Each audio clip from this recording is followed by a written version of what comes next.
कोष्टक चिन्ह आप लोगों ने मैथ में पढ़ा होगा, कितने प्रकार के होते हैं कोष्टक? यहां पर इसको हम क्या कहते हैं? बड़ा कोष्टक। और इसको क्या कहते हैं? छोटा कोष्टक। ध्यान रखिएगा, होता है मझला कोष्टक, होता है रेखा कोष्टक, होता है, तभी तो मैंने कहा 4 कोष्टक होते हैं। लेकिन हम हिंदी भाषा में प्रयोग जो करते हैं केवल 2 का ही करते हैं। किसी विशेष या विषम परिस्थितियों में अगर हमें मझला कोष्टक का प्रयोग करना पड़े तो हम वो भी कर सकते हैं। लेकिन ध्यान रखिएगा, आप जब मैथ में लगाते हैं तो सबसे पहले बड़ा कोष्टक, फिर उसके बाद आप ये मझला कोष्टक लगाते हैं जो इस तरह से आता है, फिर छोटा कोष्टक, इसके बीच में रेखा कोष्टक तो यहाँ पे जरूरत ही नहीं है। और जब हिंदी में लगाएंगे तो इसको इसी तरह से ही बंद करना होगा। और इसका मतलब क्या होता है, कुछ हिस्सा यहाँ लिखा हुआ है, फिर उसमें जरूरत आई तो यहाँ लिखा है, इसमें भी अगर जरूरत पड़ी तो ऐसी। और ऐसी जरूरत हिंदी में बहुत न के बराबर ही पड़ती है, वहां पर 2 से ही काम चल जाता है। तो इसलिए मैंने यहाँ पे आपको ये नहीं बताया, सिर्फ एक ही बताया, यानी ये 2 ही कि हमें जरूरत पड़ती है अगर हम कोष्टक लगा रहे हैं जहां, और उसमें भी कोष्टक लगाने की जरूरत पड़ती है बीच में, तो फिर हम सबसे पहले बड़ा कोष्टक लगाएंगे, उसके अंदर छोटा लगाएंगे। ऐसा नहीं करेंगे कि पहले हमने यहाँ पे छोटा लगा दिया, अब जरूरत आई तो यहाँ ये लगा दिया, ये गलत तरीका होता है। ठीक है, इससे बात ध्यान रखिएगा, मैथ में भी गलत होता है, ऐसे भी गलत होगा। ठीक, तो चलो यहाँ पे इसका प्रयोग हम कहाँ कहाँ करते हैं? वाक्य में प्रयुक्त पद विशेष का अर्थ बताने के लिए। जैसे मान लो हमने पंक्ति में कोई शब्द लिखा है, उसका अर्थ अगर हमको समझाना है तो हम उसके अर्थ के आगे कोष्टक में लिख देते हैं। कोष्टक में लिखा हुआ है तो उसको समझिएगा कि वो उसका अर्थ है, यानी उसकी व्याख्या है। इसके बाद वक्ता के मनोभाव को स्पष्ट करने के लिए जब हम काव्य लिखते हैं और काव्य में अगर हम कोई ऐसी बात बता रहे हैं जो महसूस लेखक खुद नहीं, मतलब जो पाठक है वो अपने आप महसूस नहीं कर सकता, लेकिन उसको बताना जरूरी है साइड में, तो उसे हम ब्रैकेट में लिख के बता देते हैं। जैसे मान लो कि अगर हम ऐसा कुछ लिख रहे हैं कि सुबह में नायक या नायिका सुबह में उठ रहा है या उठ रही है, तो उसका दृश्य दिखाते हैं कि वो अंगड़ाई लेते हुए उठा। तो अब ये वाली चीज तो दिखा रहे हैं, अंगड़ाई लेते हुए उठा और आवाज लगाई, मम्मी चाय कहाँ है मेरी, तो ये डायलॉग तो लिख दिया, इसे तो वो मुंह से बोल देगा। लेकिन अंगड़ाई लेते हुए उठा, ये वाली चीज दिखाने के लिए हम क्या कर सकते हैं? ब्रैकेट में लिख देंगे जब हम संवाद बनाते हैं तो वहां पे। ठीक, तो इसमें उदाहरण लिख लो। जैसे हम एक शब्द लिखते हैं, मान लो हमने वाक्य लिया कि शहर होते ही चिड़ियाएं चहकने लगी, हमने वाक्य लिखा। अब ये शहर जो शब्द हमने लिखा, अब आपको पता है कि इसका अर्थ क्या हो सकता है, तो हम हो सकता है कि सबको ना पता हो, तो हम उसका बताने के लिए, अब ये तो हम अलंकार लगाने के लिए शब्द का प्रयोग कर रहे हैं, तो हम यहाँ पे कॉमा लेंगे, उसमें हम लिख देंगे सुबह। और यहाँ आपको एक चीज और पता चल जाती है कि सुबह का पर्यायवाची शहर है। ठीक है, वो शहर नहीं, गांव से शहर वो नहीं, शहर मतलब सुबह के लिए। ठीक है, और आप बहुत सारी शेरों शायरियों का मतलब आपको समझ में आ जाएगा। ये उर्दू शब्द है, शहर होते ही चिड़ियां चहकने लगी। इसी तरह के संवाद में हम बात करते हैं, जो मनोभाव की हम बात कर रहे हैं। मान लो अगर ये शब्द मैं हटा दूं, उत्तेजित होकर, इस शब्द को मैंने हटा दिया और डायलॉग हो गया सीधा कि भगत सिंह कह रहे हैं कि मैं अपनी मातृभूमि के लिए अपना शीश भी दे सकता हूं, तो आप इस डायलॉग को कैसे बोलोगे? सबके भाव बदल जाएंगे अलग अलग। कोई आराम से बोलेगा, हाँ मैं अपनी मातृभूमि के लिए शीश भी दे सकता हूँ, ऐसा भी होगा। कोई जोश से बोलेगा, लेकिन जैसे ये लिख गया उत्तेजित होकर, तो आपके दिमाग में ये डिसाइड हो गया कि अब वो आलस से भी नहीं बोलेगा, उत्तेजित होकर यानी गुस्से वाली आवाज में उसे वो बोलेगा। तो इससे हमें ये बात समझ में आती है, यानी जब हम अपना कोई मनोभाव दिखाना चाहते हैं कि किस मनोभाव से वो डायलॉग बोला जा रहा है, तो उस चीज को भी हम किसके अंदर लिखते हैं? कॉमा के अंदर, यानी कोष्टक के अंदर हम लिखते हैं। तो ये बात आपको समझ में आ गई। परीक्षा में यहाँ से प्रश्न कैसे आ जाता है कि कभी संवाद लिखते समय मनोभाव को प्रदर्शन करने के लिए हम किस विराम चिन्ह का प्रयोग करते हैं, तो आपको पता चल जाएगा, कोष्टक का प्रयोग करेंगे इन सब। आगे देखो, विस्मरण चिन्ह या हंस पद या त्रुटि बोधक। अब ये हंस पद को अंडरलाइन कर लो, बहुत बार आता है, पूछता है कि हंस पद निम्न में से कौन सा विराम चिन्ह है। विराम चिन्ह तो पढ़े नहीं, हंस पद को क्या जानेंगे, हर बार क्वेश्चन ऐसे ही रह जाता है। तो बार बार रिपीट होता है। तो हंस पद हम कहते हैं विस्मरण चिन्ह को या त्रुटि बोधक चिन्ह को। और विस्मरण चिन्ह का मतलब होता है जब गलती से कोई शब्द हमसे छूट गया, हम लिख रहे हैं और जब गलती से छूट गया और हम नहीं चाहते अब उस लाइन को पूरा काट कर नए सिरे से लिखना, तो हम उसी लाइन में कैसे अपनी त्रुटि को सुधारेंगे, तो उसके लिए हमारा काम करता है विस्मरण चिन्ह, जिसे हम त्रुटि बोधक कहते हैं और हंस पद कहते हैं। अब इसे हंस पद क्यों कहा गया है ये रीजन मुझे समझ में नहीं आया, पर हंस पद के नाम से प्रश्न आता है, इसलिए ध्यान रखिएगा। तो देखो इस चिन्ह का प्रयोग होता है ऐसे, और आप लोग इसका प्रयोग कभी नहीं करते। आप इस चिन्ह को किससे बदलते हैं, ऐसे या ऐसे, के बाद इसको बंद कर देना। अब नीचे लिखना है या ऊपर लिखना है वो उसका प्रयोग करना है। और कैसे करोगे तो मेरे साथ लिखो, यहाँ पे हम उदाहरण लेंगे। गलती हो गई, अब हम मिटाना नहीं चाहते, हमें इसी वाक्य में क्या करना है, सही करना है। तो हम कैसे करेंगे कि हम सबसे पहले देखेंगे कि वो कहाँ आ रहा है शब्द। मैं भाई के साथ बाजार, इन साथ और गया के बीच में आना है। और अब देखो हमारे यहाँ पे ऊपर लिखा हुआ है, स्थान हमारे पास नीचे है, तो हम उस शब्द को नीचे फिट करना चाहते हैं। तो हम क्या करेंगे, हम यहाँ पर उस चिन्ह का प्रयोग करेंगे। यही तो था हमारा त्रुटि बोधक विस्मरण चिन्ह। इस चिन्ह का प्रयोग हमने थोड़ा नीचे वाली लाइन में किया और यहाँ पे हमने लिख दिया बाजार। तो यहाँ पे हमने लिख दिया बाजार। अब हमें क्या समझ में आता है, हमें समझ में आता है, या कोई दूसरा भी पढ़ेगा तो वो कहेगा मैं भाई के साथ बाजार गया, आराम से पढ़ लेगा, उसको समझ में आ गया, यानी हमारी जो त्रुटि हुई थी वो हमने सही कर दी। अब मान लो हम दूसरा वाक्य लिखते हैं, मोहन अपना कार्य हम भूल गए। अब नीचे तो जगह नहीं है हमारे पास, हम ऊपर वाली लाइन में इसको सही करना चाहते हैं। तो हम क्या करेंगे, अब ऐसा तो नहीं है कि इसको हम ऐसे पलट देंगे, ध्यान रखिएगा कभी नहीं पलटेंगे, इस तरह से हम कभी इसको नहीं पलटेंगे।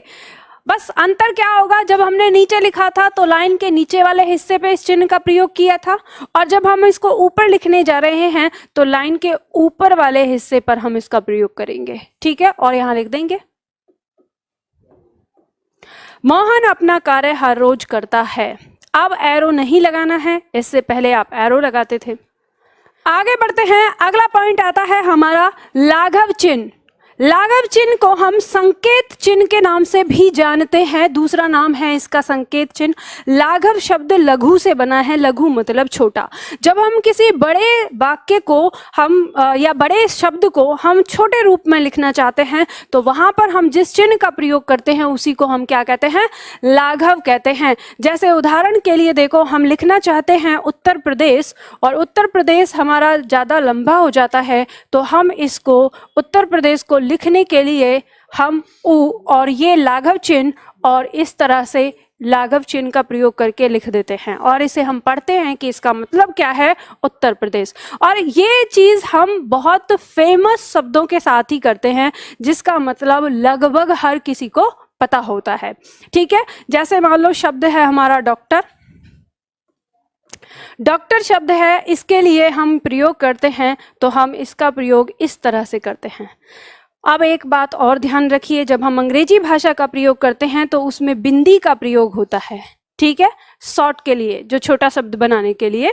लेकिन हिंदी के अंदर छोटी सी गोल बिंदी का प्रयोग होता है, छोटी सी गोल, और इस तरह से। तो लाघव चिन्ह, इन दोनों में अंतर होता है। हिंदी के अंदर ये ऐसे बनता है, इसलिए याद रखिएगा। परीक्षा में आपके दोनों तरफ, एक तरफ डॉट देके दे देगा और एक तरफ ये, तो ये आपको हमेशा ध्यान रखना है कि यही वाला होता है। लोप चिन्ह का मतलब क्या होता है, लोप का मतलब होता है गायब। ठीक है, जब हम लिखते समय किसी चीज को, किसी पद को गायब कर देते हैं और वो हमें दिखाना होता है कि यहाँ पर कुछ गायब है, ये समझाना है, तो हम लोप चिन्ह का प्रयोग करते हैं। तो इस चिन्ह का प्रयोग हम कहाँ कहाँ करते हैं, वाक्य में छोड़े गए अंश के लिए, वही जैसे मैंने बताया कि हम बोलते बोलते अगर चुप हो जाते हैं तो वहां के लिए। गोपनीय या अश्लील पदों को छिपाने के लिए, हम संकेत दिखाना चाहते हैं। जैसे मान लो हमने कहा कि अरे वहां पुलिस वाला खड़ा था तो मैंने देखा उसने जबरदस्त गाली दी ... तो यहाँ फिर आया तो देख लूंगा। अब जो ... किया वहां उसने कुछ अश्लील पद बोला, लेकिन हमने वहां पे क्या कर दिया ... तो हम समझ गए कि कुछ ना कुछ तो कहा ही होगा, है ना। तो ये ऐसे समझाने के लिए, यानी अश्लील पदों को छिपाने के लिए, रिक्त स्थान को दिखाने के लिए। अगर हम कहीं रिक्त स्थान दिखा रहे हैं तो वहां पर भी हमें पता चल जाता है कि इस स्थान पर कोई ना कोई शब्द आएगा। कहानी आदि में सस्पेंस लाने के लिए, यानी जिज्ञासा बढ़ाने के लिए, कि जैसे कहानी आ रही है, लेखक लिख रहा है कि फिर नायक इस तरह से हांफते हुए कमरे से बाहर निकला और दरवाजा बंद करके ... फिर उसके बाद अगला वहां पे पॉइंट, मतलब दूसरा सीन आ गया। अब दिमाग में यार फिर क्या हुआ, अभी तो उसके पीछे पुलिस पड़ी हुई थी, दरवाजा बंद करके फिर क्या हुआ, तो वहां पे हमारे दिमाग में क्या रह गया, सस्पेंस रह गया। तो इस तरह की सिचुएशन क्रिएट करने के लिए तो किसका प्रयोग करते हैं, लोप चिन्ह का। लोप का मतलब होता है गायब। जो पद गायब हो गया वहां से, तो उसके पीछे तो जिज्ञासा अपने आप बन जाएगी, तो इसी को हम कहते हैं। तो इसमें उदाहरण आप लिख सकते हो, लिखो, पुलिस वाले ने गाली देते हुए कहा ... सुधर जाओ वरना अंदर कर दूंगा। सुधर जाओ वरना अंदर कर दूंगा। दीर्घ उच्चारण या प्लुत चिन्ह, मैंने आप लोगों को बताया था वर्णमाला के अंदर कि ये जो प्लुत है ये स्वर नहीं है हिंदी में, अब ये प्लुत चिन्ह हो गया है। यानी हिंदी में किसी शब्द को खींच कर बोलने के लिए हम इस चिन्ह का प्रयोग करते हैं और उस शब्द को हम खींच कर बोलते हैं। जैसे दिया है हिंदी में प्लुत स्वर के उच्चारण में या किसी को पुकारने में इस चिन्ह का प्रयोग होता है। जैसे मान लो हमने लिखा मोहन, तो मोहन हम लिख रहे हैं, तो मोहन, इस तरह के उच्चारण को हम लिखने के लिए इसका प्रयोग करते हैं, इस तरह से। मान लो हमने लिखा राधा, तो हमने इसका प्रयोग किया, समझ गए। तो इसका मतलब होता है जहां भी ऐसा लिखा हुआ होगा इसे खींच के बोलना है। अगला चिन्ह आता है पुनरुक्ति या अनुवृत्ति।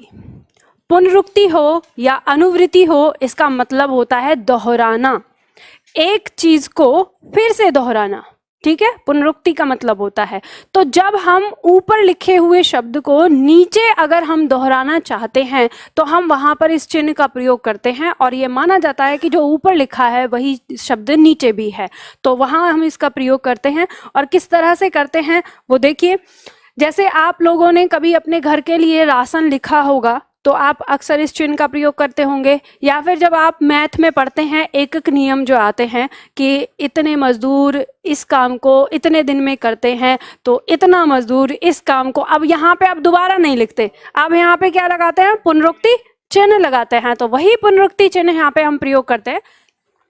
पॉइंट नंबर 17 में दिया है टीका सूचक चिन्ह। टीका सूचक चिन्ह का अपना कोई विराम चिन्ह नहीं है, वो आपकी मर्जी पर निर्भर करता है कि आप किसी भी चिन्ह को टीका सूचक चिन्ह के लिए प्रयोग कर सकते हैं। जैसे आप स्टार को प्रयोग कर सकते हैं, प्लस को कर सकते हैं, हैशटैग को कर सकते हैं, 1 2 3 4 5 इन सब को कर सकते हैं टीका सूचक के लिए। अब टीका सूचक लगाया कैसे जाता है वो यहाँ पे आपको देखना है। दिया है जब कोई शब्द किसी पैराग्राफ में होता है और यदि उस शब्द के बारे में कुछ अलग से सूचना देनी होती है तो उस शब्द पर एक चिन्ह लगाया जाता है और उसी चिन्ह को पैराग्राफ से अलग कर कर वो सूचना लिख दी जाती है। ऐसे चिन्ह को टीका सूचक चिन्ह कहते हैं। कुछ समझ में आया आपको? न समझ में आया तो चलो समझ लो। ऐसे उदाहरण दिया है यहाँ पर, देखो आपने देखा होगा बहुत सारी किताबें हैं। जैसे मान लेते हैं हम, ये एक किताब का पेज है जिस किताब पर ये हमने पूरा लिखी हुई है। अब यहाँ पे लिखते लिखते हमें यहाँ दिखाई देता है कि जो ज्योत्सना शब्द है इसके ऊपर यहाँ पे स्टार लगा दिया है। कहने का मतलब है हम यहाँ पर इस शब्द के बारे में कुछ बताना चाहते हैं, तो हमने इस पे स्टार लगाया। स्टार लगाने के बाद पंक्ति के जो पेज है उसके लास्ट में हमने फिर से इस स्टार का प्रयोग किया और इसके बारे में लिखा कि ज्योत्सना चांदनी का पर्यायवाची है। ये हमने सूचना यहाँ पे दी। इस पंक्ति में तो हम यहाँ नहीं लिख सकते थे, हम इसमें ब्रैकेट में लगाकर भी यहाँ नहीं लिख सकते थे। हाँ, हम ब्रैकेट में क्या लिख सकते थे, बस कि ज्योत्सना आगे ब्रैकेट में चांदनी, सिर्फ उसका अर्थ लिख सकते थे कि ज्योत्सना का मतलब क्या होता है। लेकिन हमने ये जो लिखा कि चांदनी का पर्यायवाची है, इतनी बड़ी जो हमने इंफॉर्मेशन दी, यहाँ जो सूचना दी है उसे हम अलग से लिखते हैं। तो ये जो अब यहाँ पर चिन्ह प्रयोग हुआ है यहाँ पर और यहाँ पर, तो ये चिन्ह हमारा टीका सूचक चिन्ह कहलाता है। तो ऐसे ही आप लोग प्रयोग कर सकते हो। जैसे आप कुछ लिख रहे हो, मैंने आपसे कहा कि ऐसे स्टार लगा लो। आपने स्टार लगा लिया उस पे, और एक कोने में स्टार के सामने लिख दिया कि इसका मतलब है कि इसका प्रयोग किसी अन्य चिन्ह के साथ भी होगा, मतलब इसके स्थान पर कोई दूसरा चिन्ह भी आएगा। तो आपको ये सूचना मिल गई कि जहां भी ये स्टार हमको दिखाई देगा वो उस जगह पर कोई दूसरा चिन्ह भी प्रयोग में आ रहा होगा। तो यही संकेत जो है वो हमारे क्या कहलाते हैं, टीका सूचक चिन्ह कहलाते हैं। ठीक है, इनका प्रयोग होता है। इसके बाद आता है रेखा चिन्ह। रेखा चिन्ह जिसे आप रेखांकित करना कहते हैं, अंडरलाइन कहते हैं, ये बस वही है। जब हम किसी चीज को यहाँ दिया है, जैसे जिन शब्दों या वाक्यों के विषय में कुछ विशेष अवधारणा देनी होती है उनके नीचे रेखा चिन्ह का प्रयोग किया जाता है। कई बार हमें ऐसे लगा के और फिर कहा जाएगा रेखांकित वाक्य का अब व्याख्या करिए, या रेखांकित शब्द का अर्थ बताइए, या रेखांकित शब्द का विलोम बताइए। ऐसे आते हैं ना आपके गद्यांश में जब प्रश्न आते हैं, तो ये रेखांकित का मतलब होता है जिसके नीचे रेखा खींची गई है। ठीक है, तो ये होता है।